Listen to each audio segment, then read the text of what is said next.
Gulf Shores, Alabama, you might be thinking, how the hell did you get here? I'll tell you how. Every single thing that I decide I want to do, I don't stop until I'm the best in the world. When I was coming up in school, you're too small to play football. I walked out of high school with a full-pay scholarship. You're too young to do real estate. I became the #1 agent out of every agent, every brokerage in my area for 8 years in a row.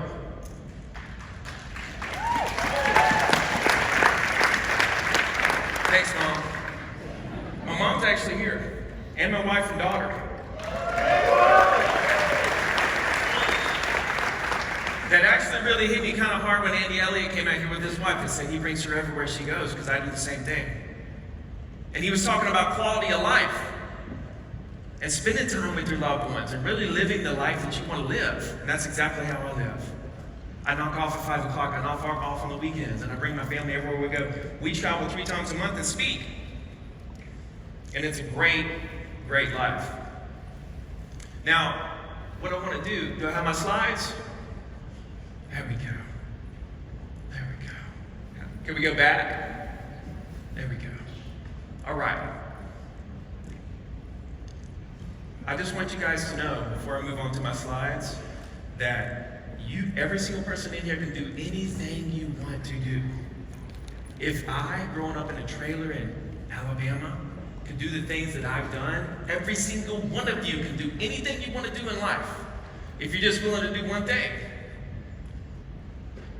Whatever you decide to do, don't stop until you're the best in the world. I ain't talking about market or country, the world. Now we're gonna play a little game. Tell me the first word that comes to your mind. All right? What's the first word you think of when you hear the word Alabama? Yeehaw. Football. Country. I was in New York and I asked that. You know what they said? Mud. I said, I don't know anything about mud. I'll show you why. All I know about is sand, baby. This is where I grew up, right here on the Alabama Gulf Coast. You guys knew we had beaches? Alabama has some of the most beautiful beaches in the world. If next time you want to go on a vacation, you don't know where you want to go, come to Gulf Shores, Orange Beach, Alabama. Come check out our seafood restaurants and holler at me. Let's go have coffee, let's hang out, I'll show you around. Hell, I may even sell you a condo or two. Now, I'm here to do one thing today, and that's to prove this to you. Why now is the worst time in history to buy real estate. You ready? Come on, guys. Now, I've been really good at predicting the market over the last couple of years. All right, how did I do that? Well, I've been doing this for 21 years, and I'm a great test taker. I'm an educated guesser. Really good at it. This is kind of jacked up looking. That's okay. On April 28, 2020, what were we all doing? Locked up. We were locked up. Don't let me out. I put out a video why the market is about to surge. Not only surge, but why it's going to be the largest surge that we've ever seen. What happened? 2021 happened. We had 6 million transactions. In December, I said we hit bottom for home prices. We're going to start coming back up. What happened? In January, we hit a bottom, so it was a little early, but I'll take it. On January 12th, I sat right here on this stage and said, we're about to see a little springtime surge. This is going to be amazing. What happened? We had a surge. We had more transactions. Prices started to increase from that moment. And here more recently, early May, I said, not only are we about to hit positive year-over-year prices, but we're about to go to an all-time new high in home prices. And I said it was going to happen in July. It's July. What's happening? Does anyone know? We're about to hit all-time high for home prices in the country. This is one report of many, many, many reports. This is just Zillow. There's several different data companies. They said that we're up 10% from April to May, transaction-wise. Up 9.9%, 1%, year over year. Positive prices. This is a chart of Redfin that gives you the most up-to-date numbers when it comes to home prices. Look at where we are right now, the blue line. We've caught up to last year. We hit an all-time high in June. You can see there was, what's not there? It's 387 is where the all-time high was last June. And right now we're at 384 and 0% growth year over year according to this chart. You're going to see more and more companies. We just seen a CNBC article come out that said we're about to hit an all-time new high. Redfin said about 2 weeks ago we're 4,000 away from all-time high. This wasn't hard to see. That little square is kind of covering up the wall that was created last year by the decline of prices. It wasn't hard for me to see that we were going to bust right through that. This is just prices we're talking about. There it is.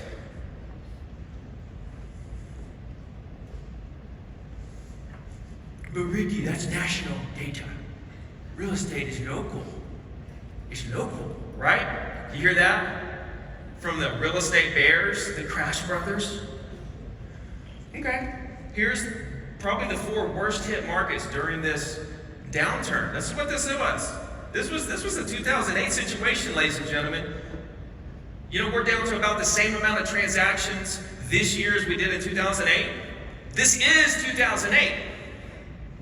This is the bottom. Look at these 4 markets: Vegas, Phoenix, San Francisco, Austin. Same trends. Bottomed out in January, boom, to the moon. It's local. Look at the data. Oh, but what goes up must come down. Right? No, you're confusing real estate prices with the stock market.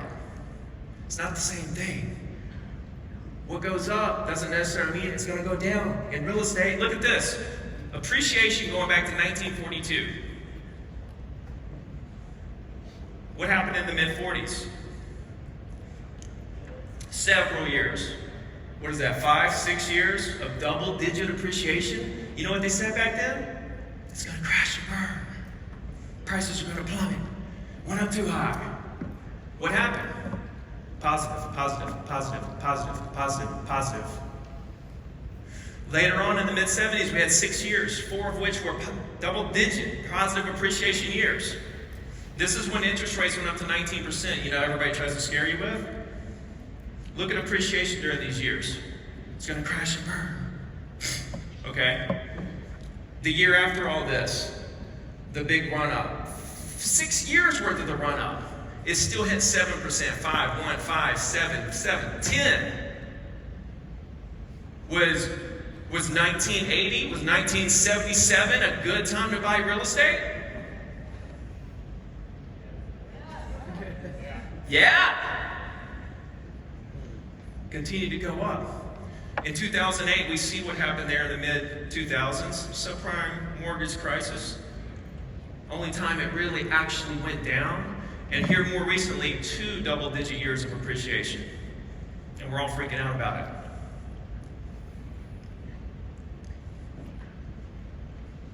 There's a recession coming. Okay? Look at the data from recessions of what home prices do during a recession. Do you see? They just go up, up, up, and away. They crashed in 2008. Which, by the way, you go back to 2008 and look at the data, knowing what you know now, and you look at the number of transactions, the prices, the entire picture of the data back in 2008, knowing what you know now, you look back at that and you think, that wasn't so bad for the real estate market. That really wasn't so bad. It was actually great. You know how easy it was to sell real estate in 2008? That's when I got back in the business from losing everything, sleeping in my car, eating out of people's refrigerators. I got back in 2008 and it was so easy. Why? Because prices were half off. Who doesn't want half off real estate? Make some noise real quick.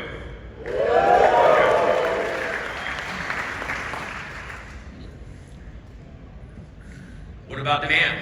So an article came out, 98% of millennials want to become homeowners because they want to build their equity instead of someone else's. 72 million millennials in the country. I thought, let me dig a little deeper here. So I looked up and found that the average first-time home buyer is 33 to 36 right now. And I said, okay. These are millennials. 98% want to become homeowners. Let me dig a little deeper. How many 33-year-olds do we have in the country right now? So I went back to birth rates.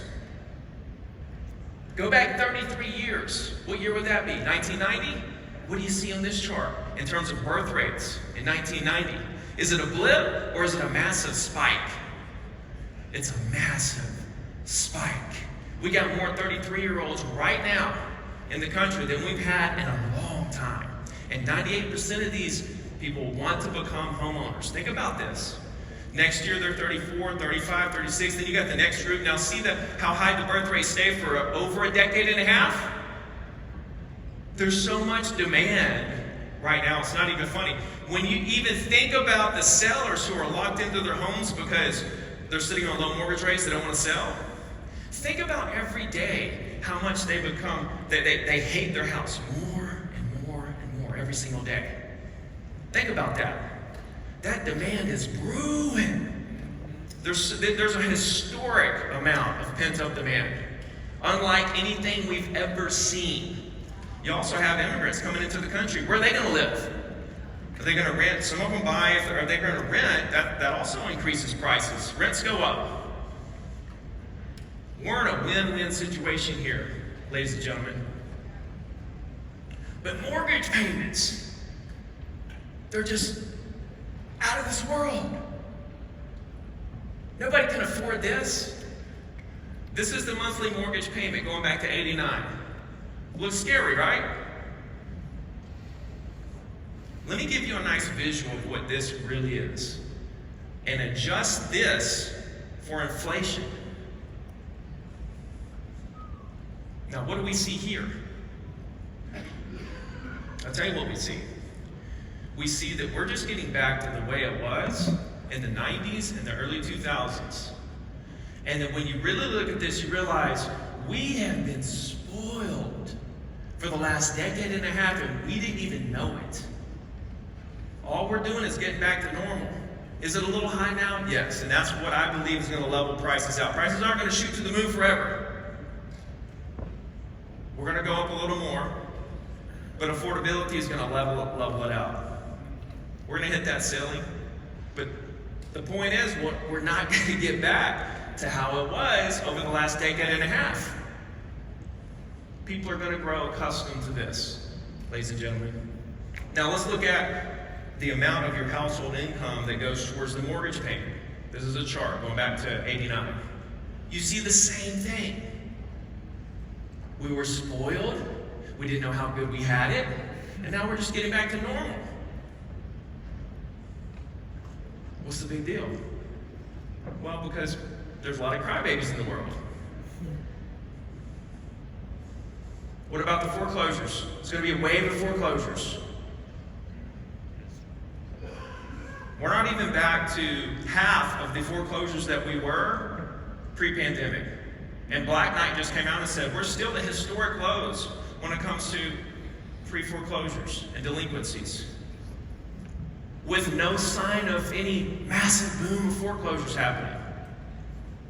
We'd have to double where we are just to get back where we were pre-pandemic, much less back to when we had a crash. Not going to happen. One of the biggest reasons is equity. Look at that. That's the average equity that Americans have in their home. Why is that? Because prices went up so high, but you know what? Prices are holding solid. Why?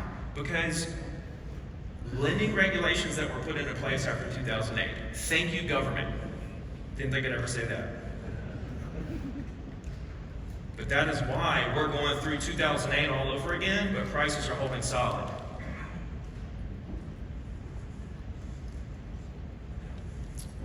Real housing prices. If you go back to the 80s, this is housing inventory, the number of homes for sale. The entire 80s, we had anywhere between 2 and 3 million homes for sale at any given time. 2 and 3 million. Right now, we're sitting on 750 to 800,000 listings. Okay, this is 2023. In 1980, there's 2 to 3 million the entire decade. And now we're at 750 to 800. You with me? Where's the inventory going to come from? We're the lowest that we've ever been historically at this point in the year. We're down 11.6% from this point last year. Nobody wants to sell their home. They're sitting on such low interest rates. So who's the big winner? Anybody? Come on, this is real. You guys are in real estate, right? You guys got any ideas who the big winner is in the market right now? Builders. Home builders are crushing it because there's so much demand and there's nothing for sale. They're absolutely crushing it. And they're giving better interest rates, they're doing buy downs, incentives. They're killing it. They're going to continue to kill it. So what does all this stuff I just said mean for your business? Anybody? What? Buy more real estate. I'm amongst real estate people, right? Yeah, real estate. That's not an answer, bro. I'll tell you what it means. Nada. Absolutely nothing. Why? Because it's the same as I said. Closings will happen by the truckloads every single day for the rest of your life, regardless of market conditions. Right? If you go back, .com crash, 9/11, 2008, pandemic, what was happening? Closings every day by the truckloads. It doesn't stop. It's Mother Nature. You can't stop it. Not gonna stop it. All you can do is embrace it. Go with it. Take advantage of it. Because it's just cycles. And guess what? 110% of the time. It doesn't just surge back every once in a while. 110. If you see here, in 2008, we did 4.1 million transactions. Right now, we're on track to do 4.2 million transactions. Do you realize how close we are to the 2008 when it comes to the number of transactions in the country? Look at where we were pre-2008. Look at where we were after, all the way up to, this chart goes to 2021, I believe. Look what a normal year looks like. Look where 2008 was. That was our worst year. We are there. Now, how many people wish they could go back to 2008 and absolutely take advantage of that situation? Okay, we're there. You see how long it took to get back to 5 million transactions? 5 years? It's not going to happen this time. It's going to be a violent resurgence of the market back to 5 million transactions. Violent. Right now is the time to prepare for the market to resurge and prepare for the violent resurgence, not once it starts, ladies and gentlemen. How well did I do to prove to you guys this is the worst time in history to buy real estate?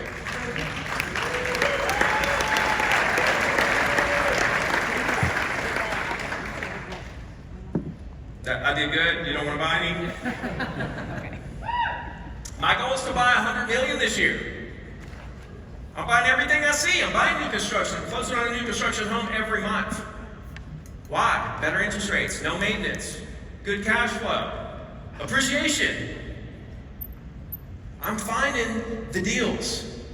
Small commercial, 2,000 square foot buildings, and I'm looking for multifamily. If you got multifamily, bring them to me. That's my Instagram. Answer every single message.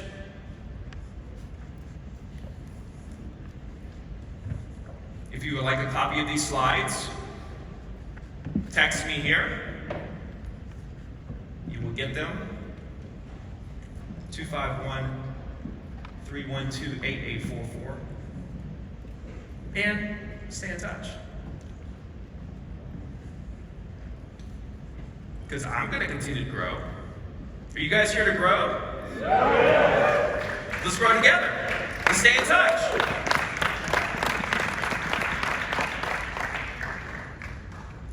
And this Wealthy Investor community is the #1 fastest growing real estate investing community on the face of the planet. It's the best real estate investing community on the face of the planet. How many people here are in Wealthy Investor, by the way? Okay. I'm in this. If you're new to real estate investing, this is great for you. If you want to collaborate with some of the big boys, this is great for you. If you're a big boy, this is great for you. Because we're collaborating, we're throwing deals back and forth, we're learning from each other. This is one of the most innovative groups in the real estate investing space that you'll ever see. So I hope I can find you in the Wealthy Investor community. All right? Much love. I wish you well on your journey. Let me know what I can do to help you, and keep crushing it. Thank you.